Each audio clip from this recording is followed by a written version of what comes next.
Southeast Asia has opened up again after the pandemic, and I'm really happy to be able to travel here again. But I find myself wondering, how has travel in Southeast Asia changed after the pandemic?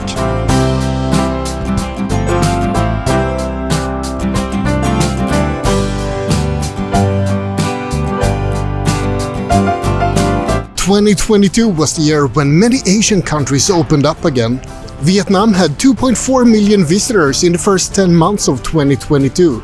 That's a big number, but it's nothing compared to 2019. It's basically 15% of the tourists that visited Vietnam pre-COVID.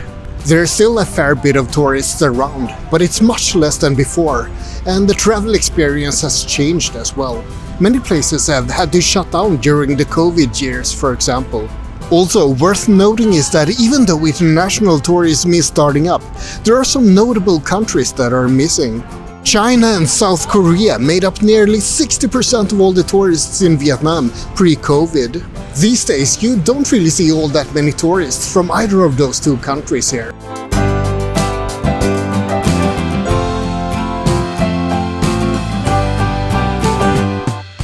How do you think Vietnam has changed after COVID?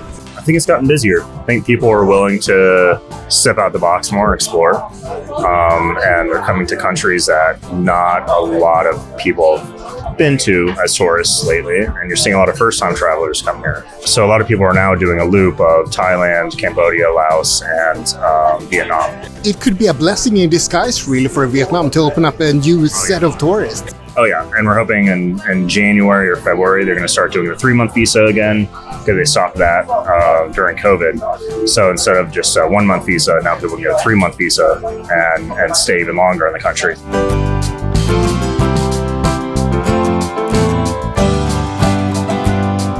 The tourism situation in Ho Chi Minh City right now is a little bit mixed, I would say. There's a lot of closed shops. I'm guessing that's casualties of the COVID situation. It's pretty packed in the touristy areas, but then again, this is right around New Year's Eve. If you go a little bit outside of the city, you won't see many tourists at all. So I can't really say that there's a boom in tourism in Vietnam, even though it's completely opened up by now. Another small observation is that I think there's a lot of tourists from the rest of Asia, even if there aren't that many Western tourists. I've met some nice people from Singapore and from Taiwan, for example, and that makes sense that they visit neighbor countries. I'm not sure how 2023 will be. Maybe this is a golden opportunity to visit Vietnam without all the huge crowds. Or maybe there will be hordes of people visiting. At least Continental Koh San is gonna visit in March. Let's hope it's not too crowded for them by then. Do you feel that travel in Vietnam has changed after COVID? No, I really don't feel like it's changed in any particular way. I was here pre-COVID and I'm here post-COVID, and it still has very much the same energy, the same goodwill of people, and the same amazing energy. That's why I came back, and I'm happy to say no, it hasn't changed.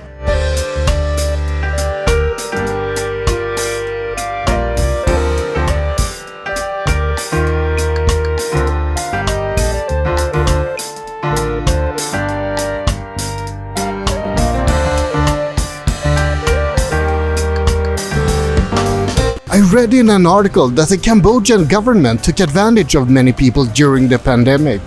There's a lot of clothes being produced in Cambodia, and there's a large tourist industry as well. Apparently, the government took the opportunity to block strikes in both of those industries, and they also limited the possibility to form unions. And they also jailed a lot of union activists. That doesn't really surprise me.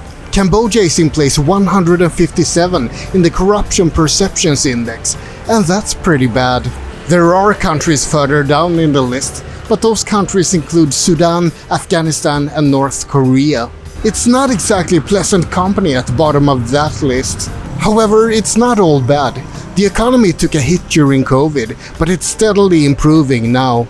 And once more tourists find their way back here, it'll probably improve even more. I do have to say that there are quite a few people here already, but apparently it's nothing compared to how it used to be pre-COVID. I'm here with Jack from Mad Monkey Hostel. Do you feel that Cambodia has changed after the pandemic?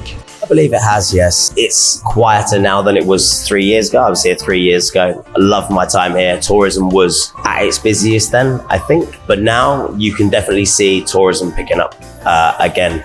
I arrived here June 23rd this year, and you can just see with like the occupancy at the hostel here that like starts around 50%, and now we're consistently getting fully booked out and around the 80-90%. Like New Year's Eve here was crazy. No, I do think it has changed, but I think tourism's going that way. We're on the right track for more tourists and an even better experience, if that's possible.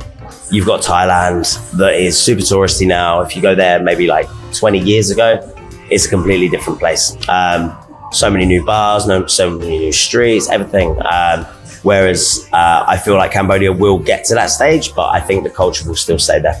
I think Thailand, Cambodia, Vietnam, they are the main three that travelers want to come and see at the moment, as well as your Balis and Philippines. But like Laos is another place, which is amazing also, that some people do skip, but I 100% recommend going to Laos as well. Angkor Wat lies just outside of Siem Reap, and it's one of the most popular tourist attractions in the world. More than 2 million people per year visited Angkor Wat before the pandemic, but those numbers of course plummeted completely during the pandemic years. 10,000 people working in the tourism industry in Cambodia lost their jobs during that time, and I imagine that most of them, or at least many of them, were active in Siem Reap and Angkor Wat. After visiting Angkor Wat, I do have to say that there's a lot of people there though, so the tourism industry is definitely on the rise again. But that's not just a good thing. I thought that there were plenty enough people there already, but they tell me that there used to be 10 times as many visitors to that amazing temple.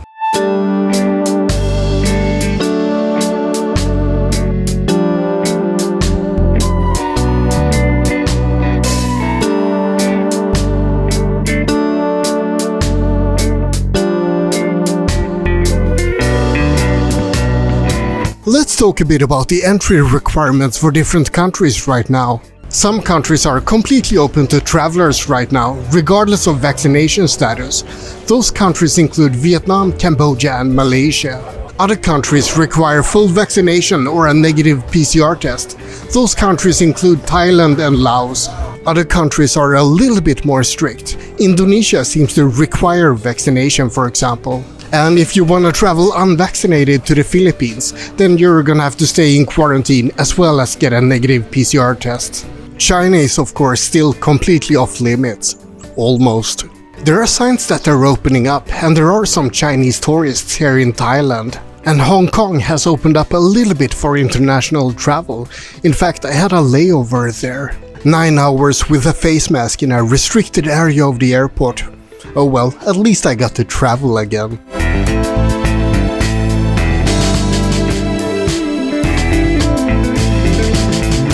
Thailand is open for tourists, but it's not without some problems. At the end of November 2022, COVID cases started to spike again in the country, and that's of course because tourists started to flock back here. I read yesterday that there might be new restrictions for entering the country because of that. Back in 2019, there were 40 million people visiting the country. It's a very popular destination for just about everyone. Young backpackers, old luxury travelers, and everything in between. The number of tourists dropped to just about nothing in 2020, and 500,000 people visited Thailand in 2021. 2022 saw the number rise up to 10 million, but it's still a fair bit to go until it's back to 40 million people per year. Just like in Vietnam, China is a big reason that the numbers are still relatively low. I should be happy for Thailand that China are showing signs of opening up their borders so that tourists from China will come back here again. But I'm also a little bit happy that the rest of us can keep these Southeast Asian countries to ourselves just a little bit longer. Do you feel that Thailand has changed after the pandemic? I feel that it has changed a lot after the pandemic. A lot of the old ways have completely been diminished and gone. A lot of the mom and pop shops all gone. Much more touristy. Everything's been bought out by a lot of, foreigners, but you know, you still have to have your Thai partner, but like it's becoming a lot less necessary to have a full-on Thai partner. And yeah, no, it's changed quite a lot.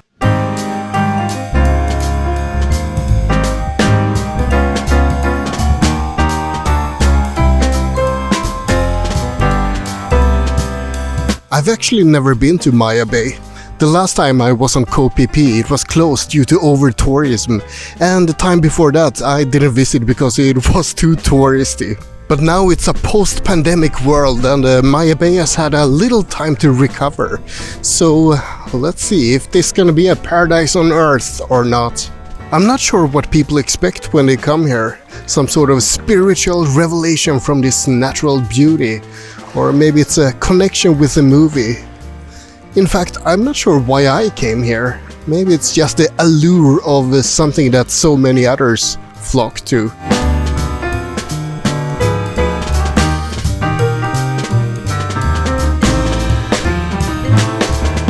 Southeast Asia has had a 2-year break to recover from over-tourism, and it's helped in many ways.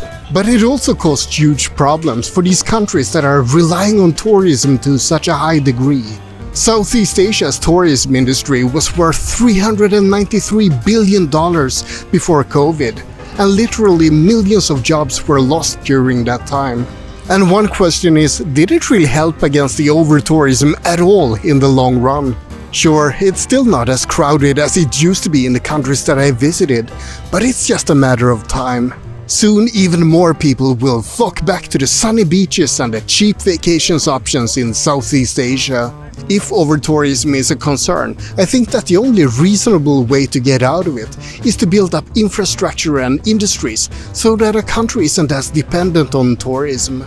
But that takes more than 2 years, and all in all, I don't think that this pandemic break has helped in that regard. It caused short-term economic problems for the people who are relying on tourism, but it wasn't enough time to let other industries develop and emerge. Basically, COVID just provided the worst of all possible combinations.